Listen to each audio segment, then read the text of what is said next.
Oh, yeah. I ain't gonna lie, I'm getting cooked. Same thing. Coming off a bad night, but I did some live betting and it turned out great. I had to work. My phone died.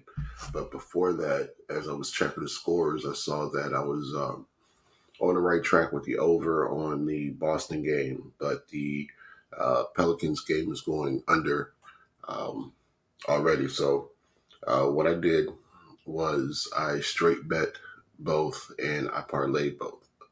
So I ended up hitting those two. I basically, cashed them the totals, and I ended up like 3.5 units or so. But the goal is to always be right before the game, But to be a professional handicapper, you need to be right 53% of the time. Basically, if you're betting all minus 110 bets, you need to win a little more if it's minus 120, minus 130, minus 150. And you need to win a little less if you're betting underdogs or plus money. So that's just the way the percentage works out. Right now in the NBA, we're hitting at about 55% on the season. March has been hit or miss, but there's a lot of variables going into the playoffs that come down the stretch. Ironically, I commented about the under in the Pelicans game, said the totals moved down, so that would be the one that would go under, but I like the over. I just didn't like the under. So anytime I say some stuff like that, you should probably take the side that, I said I didn't like. I was also wearing a shirt that said, take the points, which was ironic. So picked both favorites. Both favorites did not cash.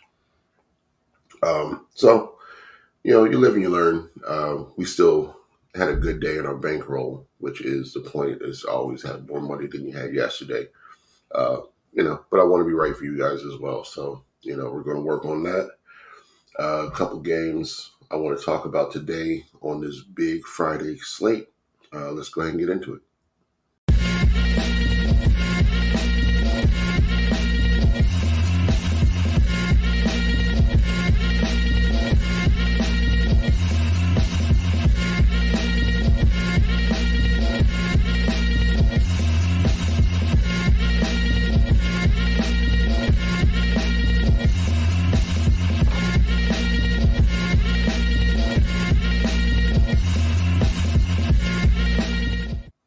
What's up, everybody? Crash here. Welcome back to Crash Against the Spread, where we talk about sports from a betting perspective. It is Friday, March 29th, and we have a ton of games on the card. I only have 3 bets, though, so I'm going to focus mainly on those. If you like the content, like the videos, please subscribe to the page. Put your comments, your picks in the comment section. Tell me what you think, and tell me if you don't like my picks. Tell me if I'm wrong, Just, let me know. I'll comment back and we can talk about it. If you're like that guy that keeps making religious comments in the chat, I may or may not comment back. But, going into the card, though, first game I want to talk about is the Lakers and the Pacers. This game opened up Indiana minus 2.5. It's now up to 4. I like the Lakers again. I know that it's a repeat of the game that we just saw, but they scored 295 points in that game, and totals at 243. So I'm more on the over. Like, why are they going to play a different style of basketball than they just played, and where are those 50 less points going to come from? So that's where I'm leaning there. Pacers have double revenge this season. They've played twice already. Lakers won the first one in the in-season tournament win, and they just won the last one in that big game we just saw. So I'm on the Lakers, but I'm more on the over, 243. I think we at least get to 250 in this game. 126, 124, 130, 120. Whatever, but very doable in this game. The next game I like is the 76ers and the Cavs. 76ers are 8-point underdogs on the road to the Cleveland Cavs team, who just lost to the Charlotte Hornets. It was a home and home. They beat them, and then they beat them in Cleveland, and then they lost to them in Charlotte. So they even it up there. But I don't like the fact that you let Charlotte beat you outright by 7 points. I didn't watch the game. They basically, it looks like Cleveland lost control because they were up 10 in a high-scoring first quarter, and then Charlotte outscored them in the second, outscored them in the third, and held them to 15 points in the fourth quarter. So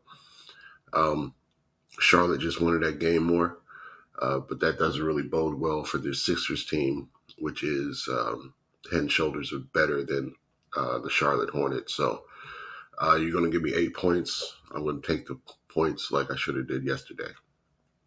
So 76ers plus 8 is the side for that one. And the next game that I have, because I've already bet all these three, is the under in the Portland and Miami game.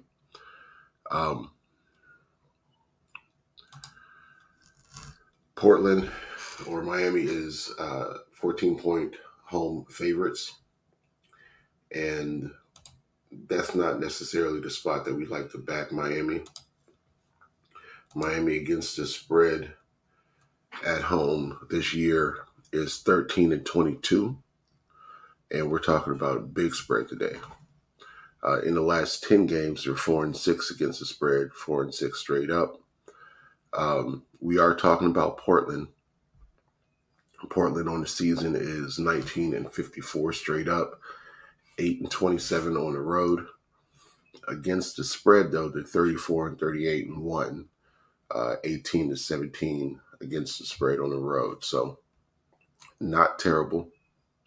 Kind of even, middle of the pack.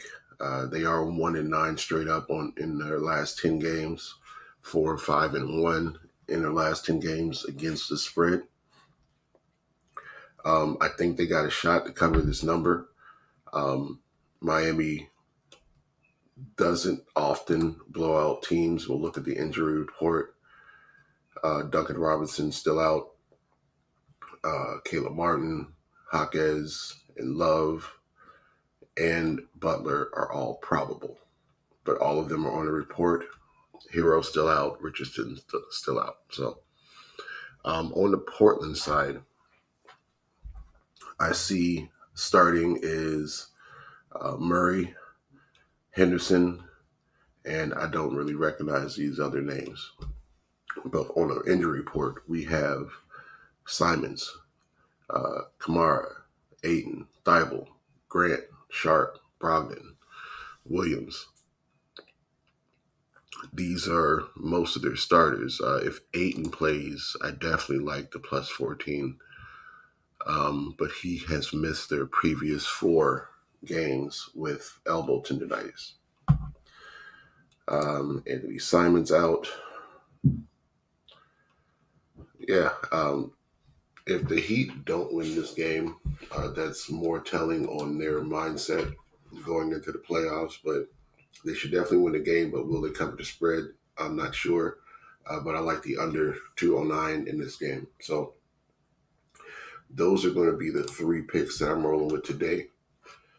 It is the over 243 in the Lakers and the Pacers. I also like the Lakers. I might have something on the money line in that game while it's at plus money. 76ers plus 8. I also think they're probably live to win that game as well.